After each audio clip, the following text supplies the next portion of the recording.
Olá, o CNJ, a Justiça da Justiça, oferece agora o programa que liga você ao judiciário em todo o país. É o nosso link CNJ. E nesta semana temos uma entrevista especial de Nadine Gassmann, representante do escritório da ONU Mulheres no Brasil. Ela fala da violência de gênero no país e das políticas públicas para combater o problema. Quando você não nomeia as coisas, quando você não fala que um assassinato de uma mulher, pelo fato de ser mulher, é um feminicídio, você está invisibilizando o fenômeno e de alguma forma você está invisibilizando essa morte, esse assassinato. Além da entrevista, o programa vai mostrar o número de sentenças em casos de feminicídio mais que dobrou no país, mas 10.700 processos ainda aguardam julgamento. O CNJ é destaque em 3 categorias no 16º Prêmio Nacional de Comunicação e Justiça. O Supremo Tribunal Federal investe em curso de Libras para os servidores. E ainda outras notícias de tribunais pelo país. O Link CNJ começa com uma reportagem sobre o desempenho da Justiça no julgamento de casos de feminicídio. O último levantamento, feito em 2017, indica que o número de sentenças mais que dobrou em relação ao ano anterior. Mas ainda há muito a ser feito. No ano passado, mais de 10.700 processos aguardavam julgamento. É com o sorriso das fotos que a família quer se lembrar de Jéssica Lainara. Aos 25 anos, a moça foi brutalmente assassinada pelo ex-namorado. Ronan Menezes Rego é policial militar. Manteve um relacionamento doentio com a jovem por 6 anos. Ele destruiu tudo, ele destruiu, ele com a prepotência, com a arrogância dele, ele quis ser dono do mundo, ele não quis ser dono dela, entendeu? Então ele fez, não vai ser minha, não é de ninguém. As ameaças eram frequentes, as agressões por ciúmes também. Mas com medo, Jéssica nunca denunciou o caso. E o que foi falado por inúmeras vezes acabou sendo cumprido. Era tarde do dia 4 de maio. O casal já havia discutido. Ronan, armado, entrou na casa de Jéssica. Ela ainda tentou se esconder no banheiro. Ele disparou 3 vezes a queima-roupa. Um dos tiros atingiu o peito dela. Minutos depois, o policial militar foi até uma academia e atirou contra o personal trainer Pedro Henrique da Silva Ramos, de 29 anos. O rapaz, que estaria tendo um relacionamento com a jovem, sobreviveu. Mas Jéssica não resistiu. Até na hora de morrer, ela protegeu. Ela preferiu esconder, fazer tratamento com psicólogo, esconder e morreu para salvar os irmãos, né, a família, a avó, porque ela ameaçava ela demais. Casos como estes são frequentes no país. O mapa da violência do Conselho Nacional de Justiça mostra que o número de mulheres assassinadas aumentou consideravelmente. Entre 2003 e 2013, passou de 3.900 para 4.700. Pela estatística, a gente viu que é um perfil, infelizmente, de mulheres jovens, negras e de classe social menos favorecida, que é justamente essa falta de conscientização. As pessoas ainda precisam muito de esclarecimento para saber que a mulher é esse ser humano, como temos aí no Pacto de São José da Costa Rica, é esse ser humano da Convenção de Belém do Pará. A mulher é um indivíduo e precisa de proteção. Esse tipo de crime hediondo chama a atenção dos magistrados. Só no ano passado, eles emitiram 4.800 sentenças contra assassinos de mulheres. Mesmo diante de todo o esforço dos tribunais estaduais, o volume de ações ainda é bem maior do que a capacidade de julgamento. E 2017 terminou com quase 11.000 processos de feminicídio sem qualquer solução da justiça. No caso de Jéssica, a expectativa é de que o assassino confesso vá à júri popular ainda neste ano. A justiça, nesse caso, tem que ser feita para não que haja outras Jéssica para ser vítimas. Agora vamos ver a entrevista de Nadine Gassmann, representante do escritório da ONU Mulheres no Brasil, Fernanda Mui-Laerte.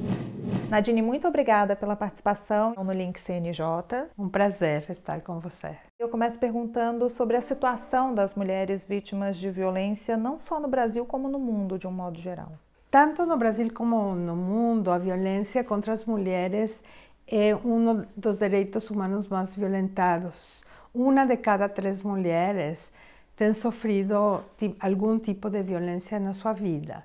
Quando você para pensar, é muito, muito grande o número de mulheres que sofrem violência. É uma coisa inacreditável pensar que 1 de cada 3 mulheres tem sofrido violência. No caso do Brasil, as políticas públicas são suficientes para coibir a questão da violência doméstica e, consequentemente, os casos de feminicídio? O Brasil tem a Lei Maria da Penha, tem o Pacto pelo Fim da Violência contra as Mulheres, os pactos estaduais, tem o programa Mulher Viver Sem Violência, tem o Disque 180. Agora, estas são ações que, com a magnitude do problema, têm que ser mantidas através do tempo, os investimentos têm que aumentar e têm diminuído nos últimos tempos, e tem que ter também um investimento ainda maior na prevenção da violência, que tem que ver com a educação, que tem que ver com a consciência pública, onde os meios de comunicação são tão importantes. O machismo ainda está enraizado na sociedade brasileira? É verdade, o machismo, o sexismo, o racismo no Brasil são temas muito estruturantes da sociedade e tem esse impacto que fala, como você falou, que 27% das mulheres nordestinas têm sofrido violência. Quando você vê no país em geral, a proporção de mulheres negras que sofrem violência, que são assassinadas, é muito maior. Então, você tem uma interação muito importante de uma sociedade que é machista, mas também de uma sociedade que é racista. O que explica uma quantidade excessiva de agressões? Tem, por um lado, uma permissividade dentro da sociedade que acha que você pode ser machista, que você pode ser racista. O Brasil tem leis, mas não é suficiente. As leis têm que ser implementadas, os agressores têm que ser punidos, mas ainda mais importante que isso é prevenir, é realmente trabalhar em todas as frentes para garantir que meninos e meninas são tratados iguais, que nas universidades a gente não permite a violência, que a gente fala como as pessoas têm que se comportar, como todas e todos somos iguais. Temos que falar mais da Declaração dos Direitos Humanos, que cumpre agora 70 anos, da Constituição brasileira, que faz muito ênfase na igualdade, que agora cumpre 30 anos. Então, temos que estar na mídia falando destes temas e demonstrando igualdade, e como a igualdade é muito bom para as mulheres, mas também é muito bom para os homens. E a questão do feminicídio, para se chegar a esse ponto que se chegou hoje no Brasil, onde é que está a falha? Esta sociedade patriarcal que aceita a ideia de que homens e mulheres, não somos iguais, e que dá um poder para os homens sobre as mulheres. Então, quando você não aceita o conceito de igualdade, quando você não internaliza o conceito de igualdade, você tem alguns que acham que são melhores, que podem ser violentos, que podem mandar, que podem matar mulheres. A senhora vem de um país onde o feminicídio foi abordado e se tornou mais claro na década de 1980. O que aconteceu de lá para cá? Quais foram as evoluções? Eu acredito que o aporte do México foi na identificação e na nomeação do fenômeno. Não é que o México tinha feminicídios, é que no México começaram as organizações de mulheres a falar do fenômeno, a dizer que não era uma coisa normal, que não era aceitável, que tinha que ser analisada, reconhecida, legislada, investigada e julgada com uma perspectiva de gênero. No Brasil, como é que funciona essa parceria da ONU Mulheres com o governo? A gente tem feito, foi o primeiro país que fez uma adaptação do protocolo latino-americano de investigação sobre assassinatos de mulheres. A gente desenvolveu com um grupo interinstitucional que foi liderado por SPM, Segurança Pública e o Supremo Tribunal, a Justiça, para a adaptação desse modelo. A gente desenvolveu nesse grupo intersectorial as diretrizes para a investigação, processamento e julgamento dos assassinatos de mulheres. E lá agora a gente está implementando e adaptando e desenvolvendo protocolos em 5 departamentos do Brasil, e a gente tem planos para fazer em outros e interesse de outros estados para realmente levar esta ferramenta para a prática. No próximo bloco, o CNJ é destaque em 3 categorias no 16º Prêmio Nacional de Comunicação e Justiça. Até já!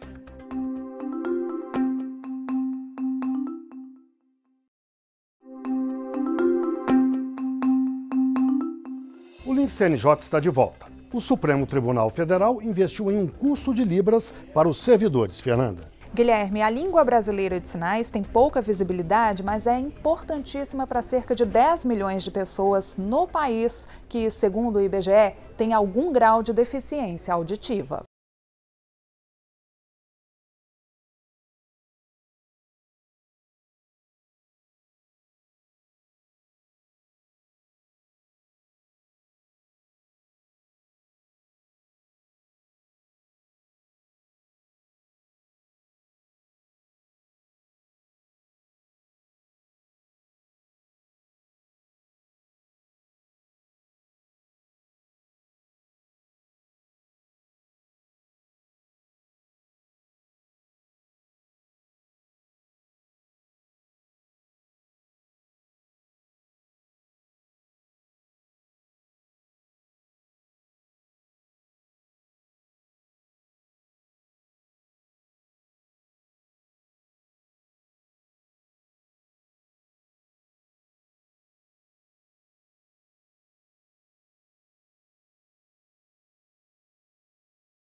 E a TV Justiça e o CNJ foram destaque em 3 categorias no 16º Prêmio Nacional de Comunicação e Justiça. Uma iniciativa do Congresso Brasileiro de Assessores de Comunicação nesta área. Fernanda. Guilherme, Luiz Silveira, da equipe de fotografia do Conselho Nacional de Justiça, ficou em 3º lugar com registro sobre a inspeção feita pelo CNJ no presídio de Roraima, logo após a rebelião que ocorreu por lá em janeiro do ano passado. Na categoria Mídias Sociais, a campanha do CNJ Adotar é Amor ficou em 2º lugar. A editora Fábia Galvão é a responsável pela campanha. E o nosso programa Link CNJ foi o vencedor na categoria Melhor Reportagem de Televisão. Nós mostramos uma pesquisa da Universidade Federal do Ceará com o apoio da ONU Mulheres sobre violência doméstica no país. E o trabalho teve a participação da Fernanda Muraete como repórter, do Rafael Pinheiro na edição de imagens e de Regina Souza na produção. As imagens, Guilherme, foram do Juarez Dornelles e o apoio técnico do Romero Armondes. E a gente vai ver agora a reportagem que deu origem a este prêmio.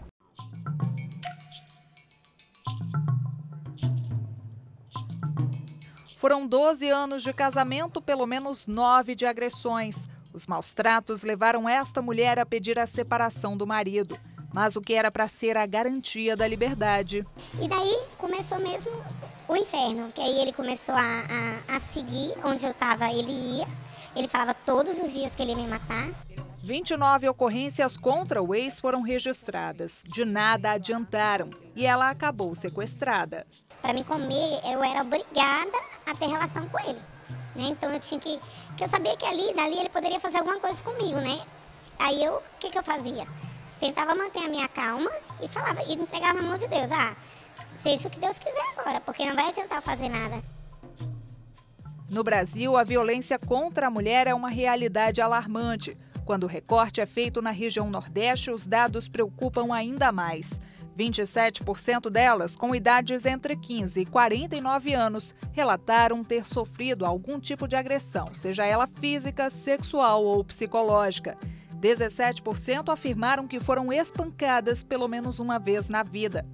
Na lista das cidades mais violentas estão Salvador, Natal e Fortaleza. O estudo elaborado pela Universidade Federal do Ceará, em parceria com a Organização das Nações Unidas, foi feito com 10 mil mulheres nas 9 capitais nordestinas. Analisou o perfil dessas vítimas nos últimos 12 meses. Na maioria das vezes, elas são negras e têm menos condições econômicas. A violência doméstica, ela tem uma etiologia muito complexa. Ela é uma questão social, uma questão econômica, de direitos humanos, psicológica e etc. De um ano para cá, 11% das mulheres pesquisadas disseram que foram vítimas de violência psicológica, 5% de agressões físicas e 2% de estupro.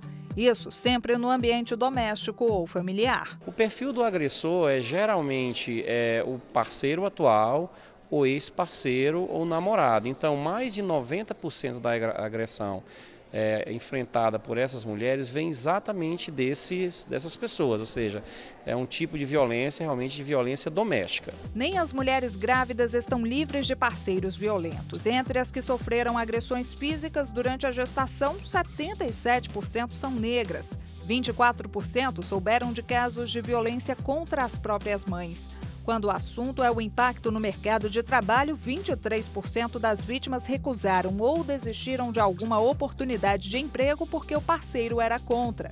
Elas também relataram que tiveram menor capacidade de concentração, de dormir bem e de tomar decisões. Para Maria da Penha, que deu nome à lei, o estudo é importante para que ações governamentais de combate à violência contra a mulher sejam implementadas. Esses dados vão facilitar a criação de políticas públicas mais específicas, né, para atender a mulher, atender as crianças, a educação de uma maneira geral, para desconstruir o machismo da sociedade. O Conselho Nacional de Justiça quer reduzir essas tristes estatísticas, promove campanhas para estimular a paz em casa. E a mulher que quase morreu nas mãos do marido agora dá exemplo a quem passa pela mesma situação. Mostra que, apesar do trauma, hoje está fortalecida. Sou muito forte, muito corajosa também. Guerreira, como diz a minha mãe.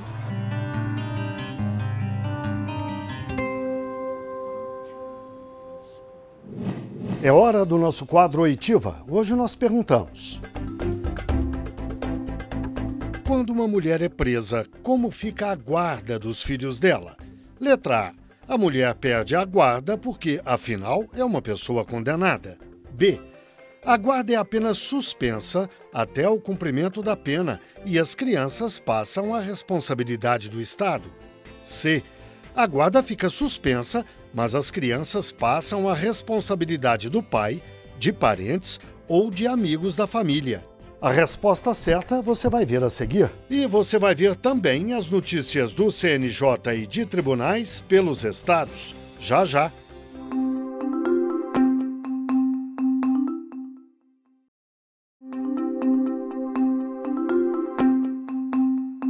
O Link CNJ está de volta com a resposta do nosso quadro Oitiva.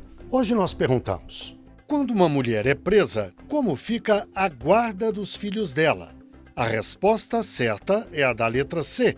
A mulher não perde a guarda quando é presa, ela fica apenas suspensa e a responsabilidade sobre as crianças passa a ser exercida pelo pai, por parentes ou por amigos da família.